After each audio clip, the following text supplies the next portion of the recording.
4. Olá, começando mais um Bela Máquina, o canal de automobilismo do portal Terceiro Tempo. Olha, meu convidado especial de hoje, ele esteve comigo aqui há quase 5 anos. Marcelo Viana, prazer em recebê-lo novamente. Prazer estar aqui. Legal. O Marcelo esteve aqui quando ele estava fazendo aquela transição do kart, né, Marcelo, para os Fórmula 1600. Isso. Hoje o pessoal fala Fórmula V, né, enfim, que é um carrinho parecido com esse que está sendo utilizado hoje, né? Um pouco antes de eu começar no Fórmula 1600, eles chamavam de Fórmula V, a categoria se separou, Isso. Mas o carro era basicamente o mesmo. O carro é basicamente o mesmo, porque aliás é um carro muito legal, né, para aprendizado, para quem sai do kart e vai por Fórmula, pegar o monoposto, né, pegar um carro de características já com suspensão, que já dá para mexer um pouquinho mais do que o kart que você não consegue fazer. Mas o Marcelo hoje está numa das categorias que eu tenho mais acompanhado de perto ultimamente, que é uma categoria que está crescendo muito, que é o Endurance Brasil, né, o campeonato brasileiro com uma configuração nacional de provas de média e longa duração, vamos dizer assim, e você está vindo de uma etapa, da etapa de abertura, né, que foi em Curitiba, a primeira do campeonato. Faz um resumo dessa etapa, de como é que foi, e depois a gente vai falar um pouquinho sobre o carro que ele está guiando. Vocês vão ver imagens daqui a pouquinho do AJR, né? Um carro lindíssimo e não só bonito visualmente, mas um carro eficiente, muito bom de pista também. Como é que foi Curitiba? Faz um resumo dessa prova, Marcelo. Curitiba foi a primeira prova do ano, foi a minha primeira prova no carro também. Eu tinha andado 2 etapas ano passado no mesmo carro, só com outro motor, com V8 aspirado. Isso. Então o meu primeiro contato em uma prova mesmo, com 4 cilindros turbo no AJR, foi Curitiba. A prova foi... A gente teve alguns problemas no final, mas a gente viu que o carro é muito rápido e ele mostrou todo o seu potencial. Uhum. Muito diferente, desculpa, só já uma primeira interrupção, mas muito diferente em relação ao V8 em termos de condução. Como é que é? Já deu para sentir desses testes que você fez anteriores com ele? Já, ele é mais leve, ele dá quase 120 kg mais leve. Tá. E ele é bem mais arisco por ser turbo. O turbo ele entra mais forte do que o V8. O V8 é um Landauzão, né? Tá. O V8 é um carro gostoso pra caramba de guiar, você vem bem progressivo, ele aceita tudo. O ronco tudo. É diferente. É um ronco de V8. Quem curte, né? Ele falou de Landau, né? A turma dos Galaxies da vida, dos Landau da vida, dos V8 da Ford, né? É bem aquele estilão, né, Marcelo? Bem esse estilo. O turbo ele já é bem mais arisco, é um carro que você tem que ficar um pouco mais esperto o tempo todo, porque ele quer se atravessar, mas é uma tocada espetacular, né? O carro é espetacular, o conjunto ficou muito bom. O carro... Um projeto muito bom do Juliano Moro, né? Que fez, que é um cara que já está há muito tempo, né, nessa área de construção de carro, na área de automobilismo de maneira geral, e acertou super em cheio nesse carro, né? Que tem muita coisa de fibra de carbono e tal, né? O carro quase todo é fibra de carbono, né? Ele só não tem o monocoque de carbono, ele é tubular, mas as duas asas são de carbono. O peso e eficiência em geral, né? E aí, essa coisa da mudança do turbo, do motor V8 aspirado para o turbo, também para a Endurance acaba sendo interessante em termos de consumo de combustível. Tem uma melhora nesse aspecto ou não? Não. É? O turbo ele consome um pouco mais, sim. E o turbo a gente anda com etanol, então ele consome um pouco mais também. Tá. E a capacidade do tanque é a mesma. Então no V8 a gente não tinha problema nenhum com parada. Tá. Podia andar forte o tempo todo. Eu pensei que era o contrário, eu pensei que ele era mais eficiente nessa questão, não é? Não, ele consome mais que o V8. Tá. E aí no caso, a questão do combustível, no caso teu você usa o etanol, mas não são todos os carros, pode utilizar o gasolina, enfim, não tem... Antes de eu andar de AJR, quando eu andava na P3, no protótipo também, no protótipo, né? Na MC Tubarão, era um protótipo aspirado. Vamos mostrar as imagens aí, vocês estão vendo a imagem desse protótipo agora, né? Que você correu até 2017. Ano passado eu fiz uma etapa só. Uma etapa, 2018. Eu fui bicampeão das 12 horas com ele. Não, mentira. Eu fui campeão das 12 horas com ele e da outra vez foi num turbo também, num MRX. Tá. Esse carro era 2.18 válvula aspirada. E lá a gente usava 50% pódio e 50% etanol. Certo. Então, na Endurance você pode misturar os combustíveis desde que não use avgas, que é combustível de aviação. Isso é proibido por regulamento. Tá. mas sendo... Você pode ter um carro flex, não tem problema. Não tem problema. Não tem problema você misturar os combustíveis, como acontece no carro normal hoje. O carro convencional, a grande maioria dos carros tem esse tipo de configuração. E você tem mais 2 companheiros de equipe, né? Dividem a condução do carro, independente de ser prova de 3, 4. Depois eu vou passar para vocês o calendário direitinho, para vocês terem uma ideia de como é que vai funcionar o Endurance. Vocês já tiveram uma etapa no dia 30 de março, né? Que foi a etapa de 4 horas, né? Lá de Curitiba. Você tem mais 2 companheiros de equipe, Sim. né? Esse ano eu tô andando com o Emílio Padrão e com o Thiago Marques. Tá. O Emílio, eu nunca tinha corrido com ele, também não tinha corrido com o Thiago, mas eu acho que vai ser um time bom, porque os 3 pilotos são rápidos. E o Thiago, ele tem muita experiência, ele andou bastante tempo de Stock Car, ele tem uma bagagem, sim. Ele cuida Irmão do Tarso Marques, hoje cuida da Sprint Race, não é? Isso, ele cuida da Sprint, então ele tá só somando bastante. Muito ligado no que está acontecendo, né? Quer dizer, não só na parte como organizador de uma categoria muito legal. Aliás, eu acompanhei no último final de semana em São Paulo a etapa da Sprint, que é muito bacana, a categoria cresceu bastante, né? Um carro muito legal de conduzir. E aí como é que vocês dividem isso no final de semana? Por exemplo, treinos. Cada um explica um pouquinho como é a configuração da prova de Endurance. Por exemplo, Le Mans, a gente sabe que tem lá toda uma coisa de cada piloto fazer um stint, aquela coisa toda, uma prova de 24 horas e tal. Vocês não tem isso no Endurance Brasil, por enquanto é uma prova tão longa, né? Mas como é que vocês dividem, por exemplo, treinos? Cada um faz um tempo e faz uma média para saber a classificação? Como é que funciona isso? Não, a classificação um piloto faz, normalmente não. O piloto que andou mais rápido nos treinos faz a classificação. Nos treinos livres, em geral. Faz isso não é sempre o mesmo, então pode variar. Pode variar. Se de repente no final de semana você está super rápido, mais do que teus 2 companheiros, vou falar, bom, o Marcelo é que vai fazer a classificação. Se assim. na outra etapa o Thiago estiver mais rápido, perfeito, quem legal. mais rápido faz a classificação, a tomada. Entendi. E a tomada é o tempo mais rápido, não é que nem não tem algumas média categorias fora que é a média do Gentleman com o Professional, não. Isso. E os treinos livres também a gente não tem uma divisão certa. Normalmente quem andou menos na pista ou conhece menos o carro lá vai andar um pouco mais para se adaptar. Poder pegar, né? Claro. Mas isso a gente se dá super bem, não tem problema nenhum. Nessa divisão aí, né? Sim. E aí esse carro, na tua equipe especificamente, quer dizer, que é a equipe gerenciada pelo Juliano, não é? Pelo Juliano Moro.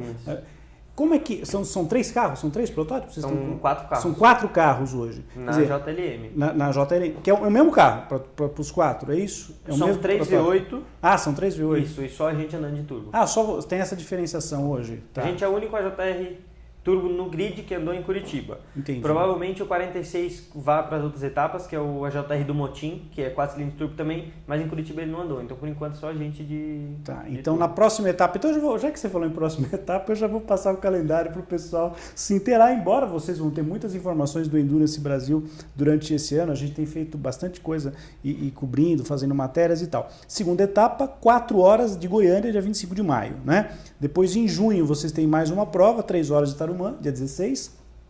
27 de julho, às 3 horas do Velopark, no Rio Grande do Sul. 7 de setembro, dia de feriado, 4 horas aqui no Velotitá, em São Paulo, né, em Mogi Guaçu, interior de São Paulo.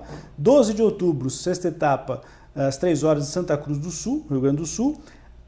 Está em aberto ainda o dia 2 de novembro, que não se sabe ainda onde vai ser qual a praça que vai ser utilizada. E aí fecha em chave de ouro, Interlagos, com a prova de mais longa duração, que vai ser de 6 horas, né? Você já tem títulos no Endurance, né? Fala um pouquinho das suas conquistas aí, para o pessoal se inteirar, saber como é que você chegou aí essa condição hoje de estar guiando um carro tão legal como o AJR. O Endurance eu comecei a andar no final de 2014, eu sou apaixonado por corrida de longa duração. Na Copa de 2014, no dia que começou a Copa, eu, meu pai e um amigo dele, a gente foi viajar e nós fomos para as 24 horas de Le Mans. Olha só. E foi o meu primeiro contato com corrida de longa duração, eu me apaixonei. Na volta eu não conhecia e eu descobri as 12 horas de Tarumã. Tradicionalíssima, né? Sim, no final do ano, e eu falei, eu tenho que andar. Isso você viu a prova? Você foi assistir Tarumã? Não, eu descobri pela internet. Você descobriu? Ah, tá. Eu tinha acabado de voltar de Le Mans, e aí eu descobri, aí eu vi que tinha um anúncio, que tinha uma vaga na equipe Sat Racing. No mesmo ano que você foi para Le Mans? No mesmo ano, eu tinha acabado de voltar de Le Mans. Legal. Aí eu liguei pro chefe de equipe, pro Eduardo Satinho, perguntei como funcionava e tal. Tem vaga para mim aí? Só que eu tinha 16 anos. Tá. Eu só corria de Fórmula 1600, não tinha nenhuma experiência maior, nunca tinha andado de pneu slick, o 1600 a gente andava de radial. Tá. E aí eu fui pra lá fazer um teste, me apaixonei pelo carro. Era um protótipo? Era um protótipo da categoria P3. um 2,1 litros aspirado. Porque é importante a gente lembrar que são várias categorias que andam junto, né, sim, Marcelo? Inclusive hoje no Endurance Brasil nós temos, ó, só para vocês terem uma ideia, lá na etapa de Curitiba nós tivemos 1, 2, 3, 4, 5, 6, 7, 8 categorias, se eu não estiver enganado. P1, P2, P3, P4, você anda na P1 hoje. Hoje é a categoria P1.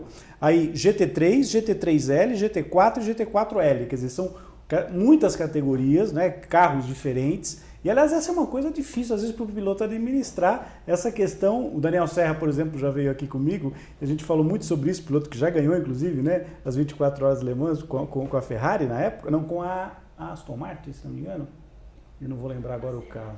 É um carro, depois eu vou colocar até a imagem para vocês verem. Mas o Danielzinho, quando ganhou, lá ele falava sobre a dificuldade que você tem, às vezes, de ter um carro muito rápido, né? A negociação de ultrapassagem. Hoje você está no top, né? Tem que saber negociar com a turma, né, Marcelo? Ninguém passa a gente das categorias superiores, né? Mas o tempo todo tem carro lento na pista, e isso é muito legal. Porque, por exemplo, eu estou em segundo e estou buscando o primeiro.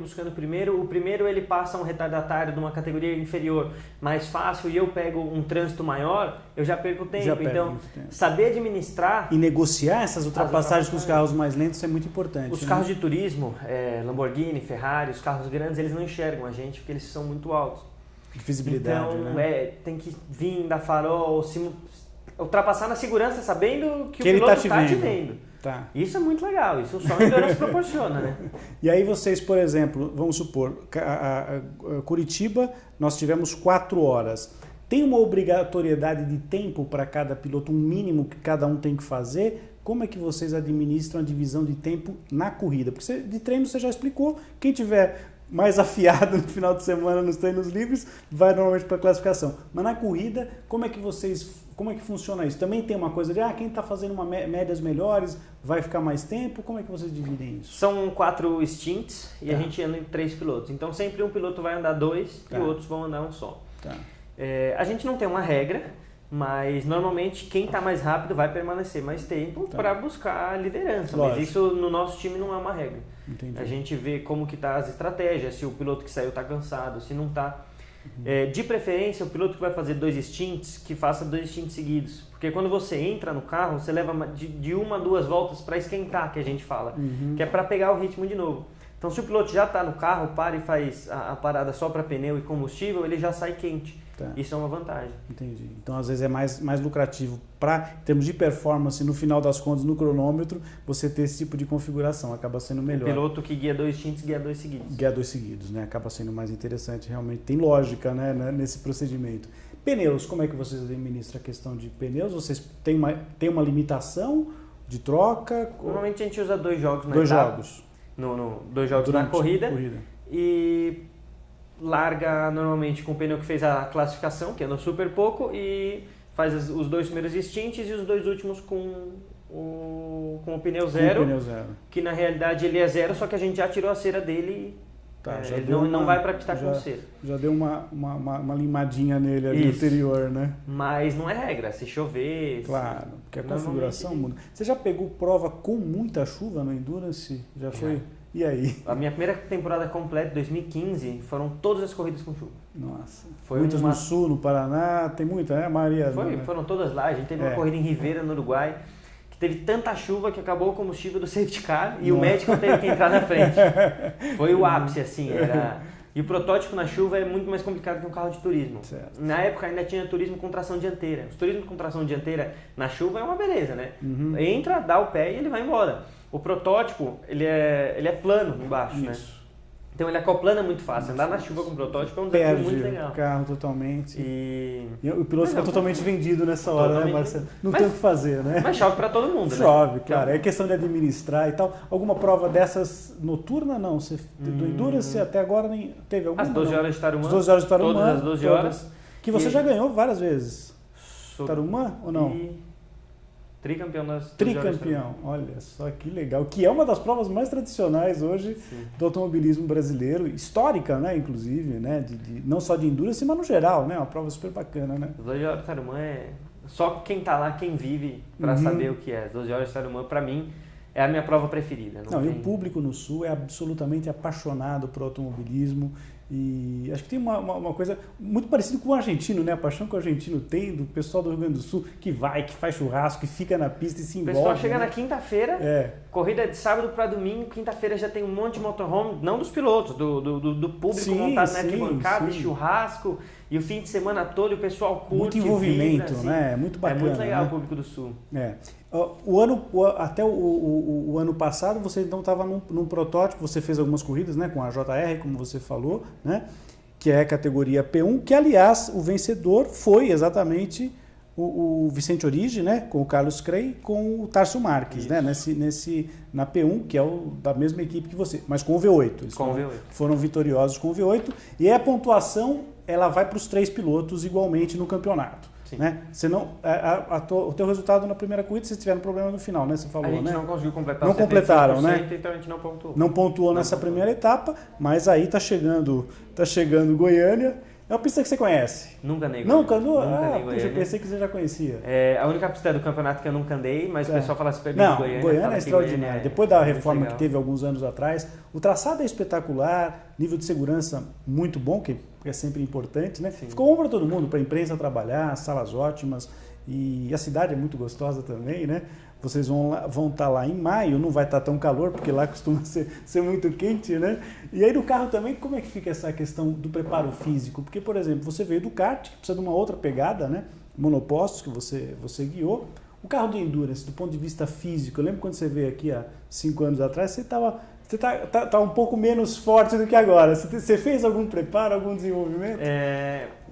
Na época do kart eu treinava crossfit e hoje o meu preparo é com o meu preparador físico mesmo. A gente treina todos os dias e ele faz os meus treinos. O meu preparo é totalmente voltado para musculação hoje.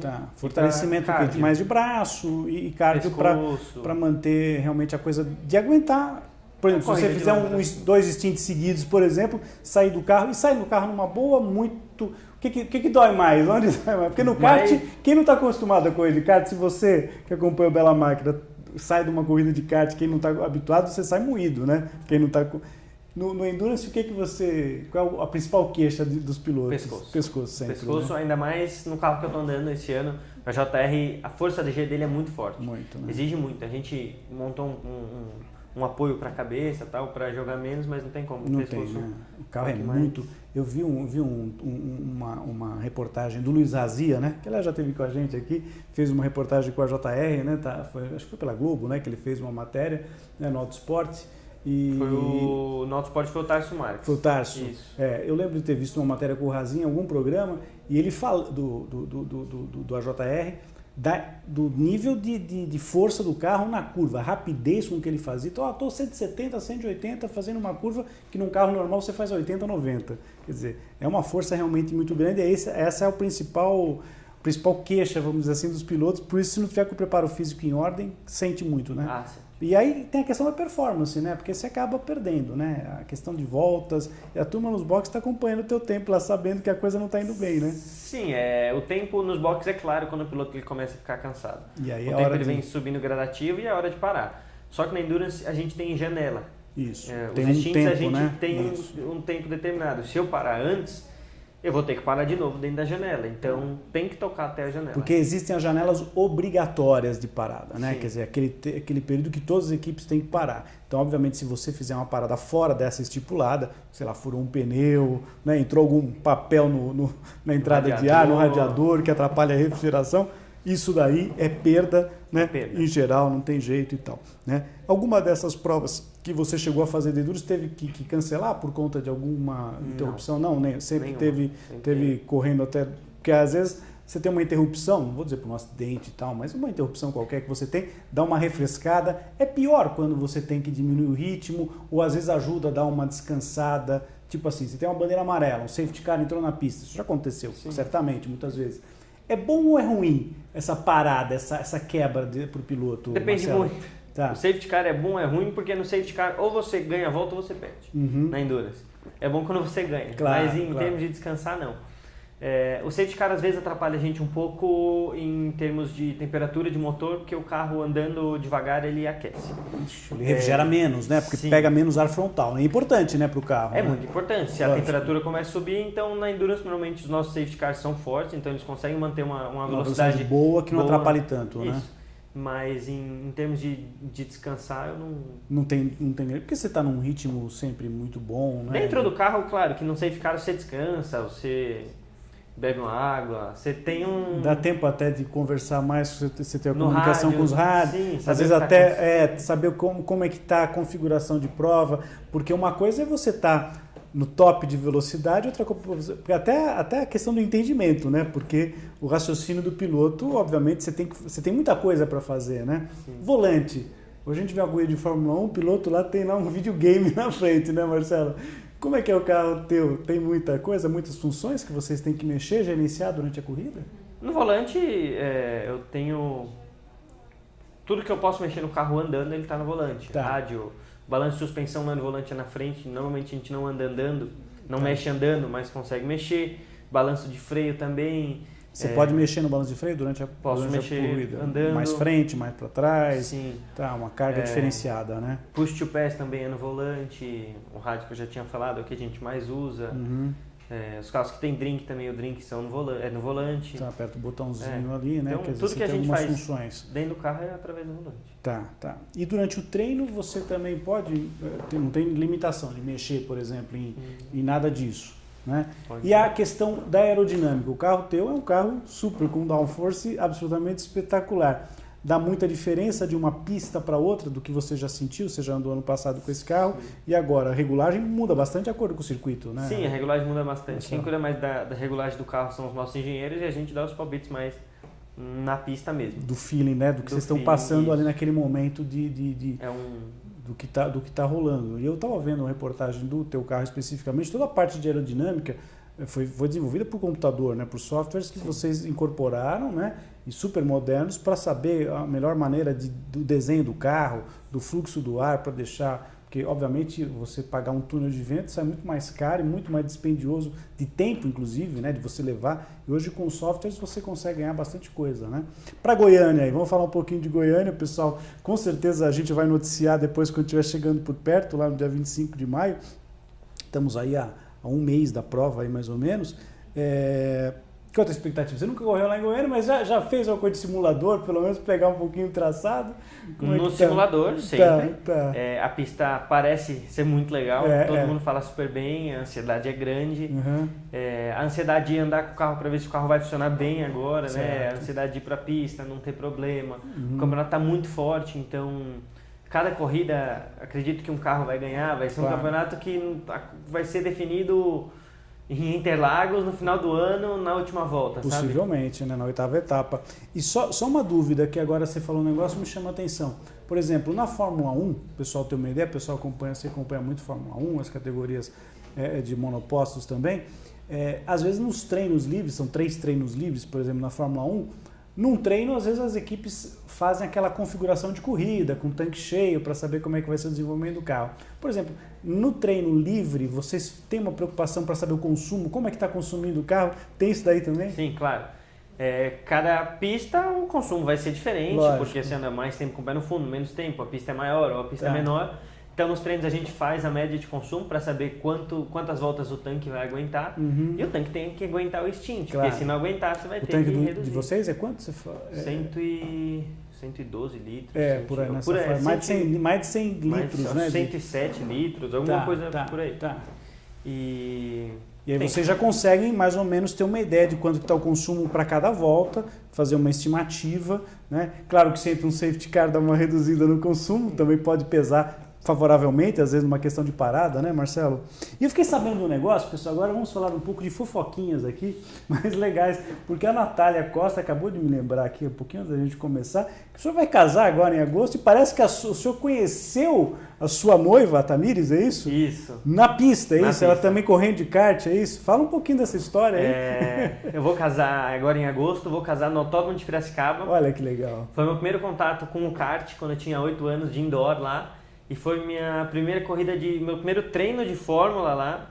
Antes desse treino de Fórmula, foi a primeira vez que eu andei com o carro no autódromo, andei com o carro do meu pai lá também. Tá. Foi meu primeiro treino de Fórmula, foi minha primeira corrida de Fórmula, foi minha primeira vitória de Fórmula, foi lá. Então não podia escolher outro lugar para casar. Tinha que ser lá. Não é isso aí? Legal. Eu conheci a Tamires em 2010, na Granja Viana, a gente treinava de kart junto. Não conheceu em Piracicaba, não foi no autódromo. Não foi. Só faltava ter sido lá também, né? Mas foi no cartódromo. Foi no então. cartódromo na Granja e não tinha outro lugar pra gente casar. Legal, tinha que ser na pista. Que legal. Bom, primeiro eu faço votos, vocês sejam muito felizes. Obrigado. Tá, Marcelo, você merece, é um menino muito bacana. Segunda vez que eu estou tendo o prazer de te receber aqui, a gente está próximo do final, mas eu quero deixar primeiro meu agradecimento a você, a Natália, que trouxe você até aqui, e te desejar um ótimo ano no Campeonato Brasileiro, né, no Endurance Brasil. É assim que chama, né, o campeonato? Endurance Brasil. Vou chamar Império Endurance Brasil. Império Endurance Brasil, que é o patrocinador. Aqui não tem, aliás, não tem problema de falar de patrocínio. Aqui Milton Neves é o rei do merchan. Então, se você tiver agradecimento para fazer de quem estiver te patrocinando, enfim, fica à vontade. E redes sociais, para quem quiser te seguir, vai estar passando aí embaixo. Para quem quiser acompanhar, Instagram, fica à vontade e deixa o teu recado final, hein, Marcelo? Queria agradecer ao meu patrocinador, a Brand Têxtil. E o meu Instagram hoje é Marcelo Viana 7, Viana com 2 N's. Viana com 2 N's. E a minha página no Facebook, Marcelo Viana também. Quem quiser seguir, eu posto tudo sobre as corridas, tudo que está acontecendo, é tudo divulgado por lá. E hoje também no site do Endurance, né, do Império Endurance Brasil, as corridas são transmitidas, inclusive essa etapa de Curitiba eu acompanhei inteirinha lá, não parei de acompanhar, estava no plantão meu de casa e acompanhando a corrida ligado lá na narração do Luke, acho que foi o Luke Monteiro que fez a narração, muito legal, as provas são muito legais e vou deixar o convite para vocês acompanharem o Campeonato Brasileiro de Endurance. Marcelo, muitíssimo obrigado pela tua visita novamente aqui, foi um prazer te receber, espero recebê-lo mais vezes, tomara que com mais títulos ainda e quem sabe futuramente até no exterior, né? Tem planos de ir para o exterior para fazer Endurance lá fora? Hoje não, mas... Tá. Mas se aparecer uma oportunidade, se pintar, com certeza o Marcelo vai estar lá e eu tenho certeza que com esse teu talento, com essa tua gana, essa tua vontade, você tem toda a capacidade para isso. Tá bom? Bom, eu sempre encerro o Bela Máquina, pessoal, com alguma dica da famosa sessão Que Fim Levou do Portal Terceiro Tempo. Eu tenho um piloto que foi campeão mundial de protótipos, que foi o Raul Boesio, em 1987 com a Jaguar. Eu já tive a oportunidade de entrevistar o Raul, não aqui, mas em Interlagos, inclusive numa edição das 6 horas de São Paulo, né, quando a gente tinha prova aqui. E o Raul Boesio tem lá uma página, tem muito da história dele, inclusive falando de endurance, né? As provas de longa duração, ele correu na Fórmula 1, correu na Indy, mas teve um grande título internacional. Então a dica de hoje que eu deixo para vocês, depois desse papo muito legal que eu tive com o Marcelo Viana, é para vocês darem uma olhadinha na página do Raul Boesio, na sessão Que Fim Levou. É isso aí, pessoal. Pela Máquina de hoje fica por aqui. Semana que vem a gente está de volta. Um grande abraço. Tchau, tchau.